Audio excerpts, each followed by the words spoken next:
పరిపాలన విధానం మీకు ఎట్లా అనిపిస్తుంది? మంచిగానే ఉంది మేడం. అంటే ఏం మంచిగా ఉంది? అంటే ఏం నచ్చింది మీకు ఆయనకి? పథకాలు పెట్టండి ఇక కొన్ని.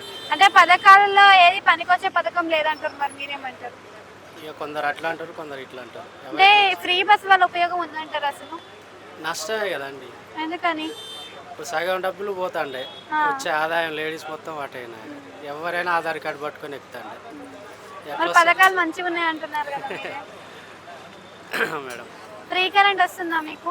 వస్తుంది మేడం. అయితే నిన్న కవిత చెప్తుంది కదా, ఆడవాళ్ళకి ఇచ్చిన హామీలు 10 రోజుల్లో కంప్లీట్ అవ్వాలని. చేయగలుగుతాడా మరి ఆడవాళ్ళకి ఇచ్చిన హామీలు 10 రోజుల్లో? చేయగలుగుతాడు కాదు.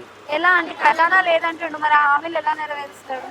ఎవరు వచ్చి అప్లై చేస్తారు, ఎవరు న్యాయం చేస్తారు, ఎట్లా తీరుతారు? ఫ్రీ పథకాలు అనేవి అసలు ఉంచాలంటారా, తీసేయాలంటారా? ఈ ఆర్టీసీ తీసేస్తే మంచిగా ఉంటుంది. మంచిగా ఎందుకు తీసేయాలంటారు? ఇన్కమ్ సగం ఇన్కమ్ పోతుంది కదా మేడం. కేసీఆర్కి రేవంత్ రెడ్డికి తేడా అంటే ఏం చెప్తారు? కేసీఆర్ చేసిండు ఫ్లైఓవర్లు, మెట్రో, సగం హైదరాబాదు మిషన్ భగీరథ అని అదని ఇదని బాగానే చేసిండు కదా. మరి రేవంత్ రెడ్డి కూడా చేయగలుగుతాడా లేదా? ఏం ఇట్లనే కాలం గడుస్తుంది. చేయలేడంటారా? Thank you.